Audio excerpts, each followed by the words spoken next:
Дархан Дала жобасын көріп отырсыздар. Қалалар мен ауылдар, кәсіпорындар мен мәдени орталықтар, іскер адамдар мен өнерлі жандар, кең байтақ елімізді шарлап жүргендегі мақсатымыз оның ғажайып әрі алуан түрлі сұлулығымен сіздерді таныстыру. 25 жыл бойы еліміздің дамуына үлес қосып келе жатқан ақ көңілде қарапайым жандар тұратын елді мекендерге бастайтын мыңдаған жол бар. Алып жатқан аумағына қарамастан, сіз бен біз үшін әрі маңызды Дархан Даламыздың қалаларына бірге саяхаттауға шақырамыз. Сонымен Дархан Дала жобасы еліміздің солтүстігіндегі ең ірі қала Петропавлға келіп жетті.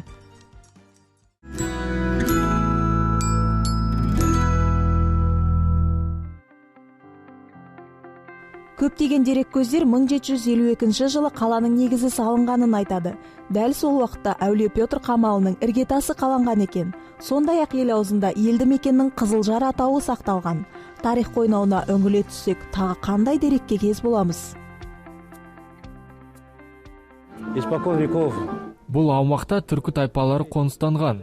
Алтын Орда тарағаннан кейін бұл жерлер Абылхайыр хан династиясының қарамағына өткен. Төтемдер елді мекендердің атаулары бойынша қарасаңыз, барлығы түркі тілінде. Петропавлдың бүгінгі күнде тіршілігі қайнап жатқан ескі қалалардың бірі екеніне көзіміз әбден жетті.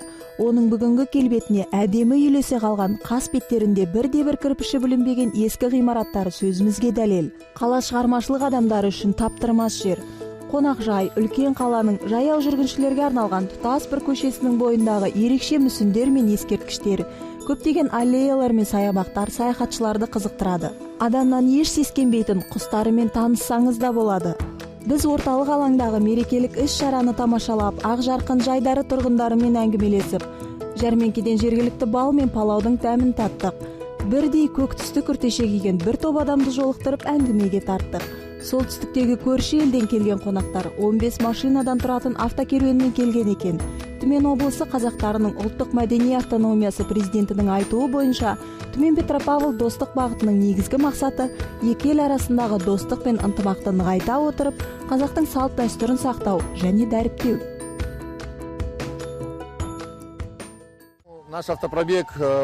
Бұл идеяны осы жылы ғана іске асыра бастадық.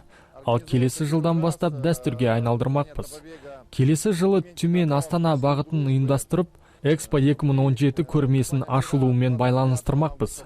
Мақсатымыз оны ресейліктер арасында насихаттау, осы халықаралық деңгейдегі ірі жобаға назар аударту. Россия, Казахстан, дружба навека!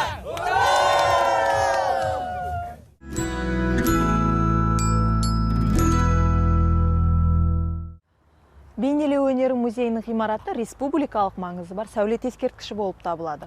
Оны өткен ғасырдың басында ағаш өнеркәсібімен айналысқан ірі көпестің тапсырысы бойынша салған екен. Ол мұнда 1917 жылға дейін отбасымен тұрған. Одан кейін мұнда медициналық мекемелер, жұмысшы жастар мектебі орналасқан. Бүгінде музейде солтүстік Қазақстан облысы суретшілерінің, сондай-ақ еліміздегі бейнелеу өнерінің негізін салған суретшілердің картиналарын көруге болады. Солтүстік Қазақстан облыстық бейнелеу өнері музейі 1989 жылы тарихи өлкетану музейінің бейнелеу өнері бөлімінің негізінде ашылған. Бүгінде мұнда үнемі экспозицияларын жаңартып отыратын 7 зал бар. Бізге келген көрермен әр 2 айдан соң музейде сақталатын қордағы картиналар мен бұйымдардан құралатын жаңа экспозицияны көре алады.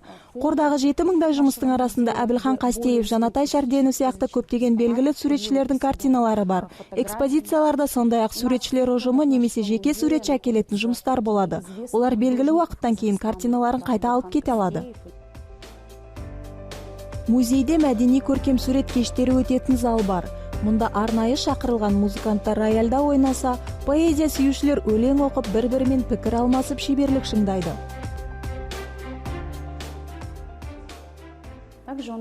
Мектепке дейінгі және мектеп жасындағы балалармен белсенді жұмыс жасаймыз.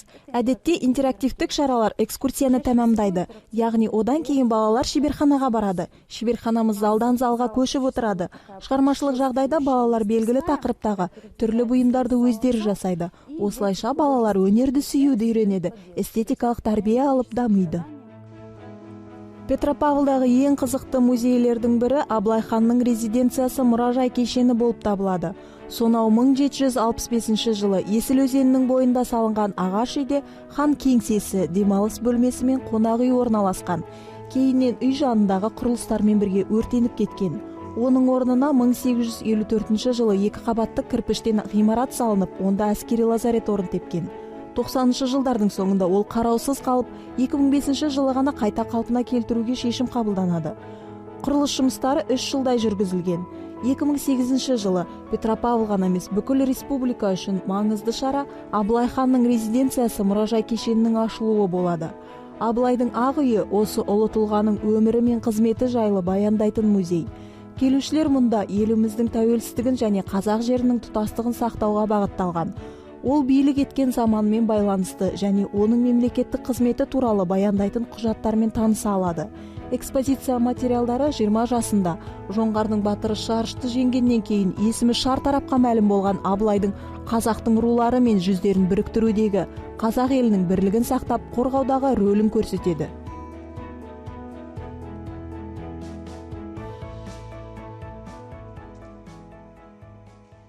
Барлығы біздің резиденциямызда 4 зал. Бірінші зал ол Абылай хан 1711-1770 жылдар аралығында өмір сүрген кезеңіне баяндалады. Екінші зал ол Абылай ханның тынығу залы. Үшінші зал осы біздің тұрған тақ залы, және де 4-ші зал Абылай ханның 1771-1780 жылдар аралығында өмір сүрген кезеңіне баяндалатын зал. Яғни мемлекеттік қайраткер ретінде танылған зал болып есептеледі. Петропавлдағы Абылай хан резиденциясының есігі келушілерге айқара ашық. Тарихын тануға ниеттілерге әрине бұл тамаша мүмкіндік. Бір қуанарлық жай, кешенге оқушылар жиі келеді екен.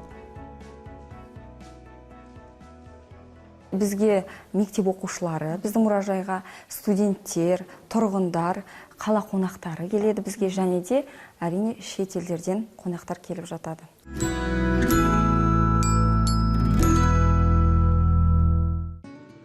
Кешкісін Петропавлда аралап жүргенде мотоцикл моторының гүрілін естіп, солай қарай асықтық. Қала тыныштығын бұзған байкерлер екен. Тас жолда батар күнге ілесіп зымырап бара жатқан еркіндік пен желдің темір символдарының соңынан қашанда әуесқойлықпен тоқтай қалып қызға қарайтын едім. Қазақстанның кез келген қаласында темір тұлпардың гүрілі өміріндегі сүйікті әуенге айналған адамдар құрған қоғамдастықтар мен клубтар бар. Осы адамдар үшін бұл қауіпті көліктің маңызы қандай екен? Оларды алға жетелейтін қандай арман мақсаттары бар екен? Бұл туралы солтүстік Қазақстанды шарлап жүрген 30 шақты мүдделес адам жиналған Петропавлдағы Райдер чат тәуелсіз қоғамдастығының жігіттерінен сұрап білдік. Белгілі бір жиналатын жеріміз жоқ. Қаладағы адам аз жүретін, немесе керісінше көп жиналатын жерде әдейі көрініп қалу үшін таңдаймыз. Салауатты өмір салтын ұстанамыз. Ешқайсымыз шылым шекпейміз, алкоголь татып алмаймыз. Өйткені мотоцикл ешқандай қателікті кешірмейді. Спорт, белсенді демалысты насихаттаймыз.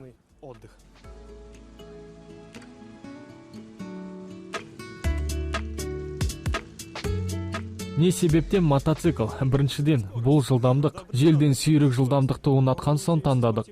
Спорттық машина сатып алған қымбатқа түседі. Мотоцикл айтарлықтай арзан және әдемі. Және бұл еркіндік қой.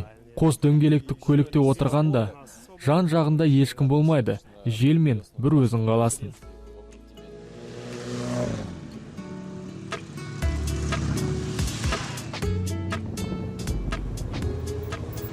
Бүгін еліміздің солтүстігіндегі ең ірі қаланың мәдени өмірімен таныстық. Ал қазір кешкі Петропавлды араламақпыз. Сонымен келесі аптада жүздескенше аман сау болыңыздар.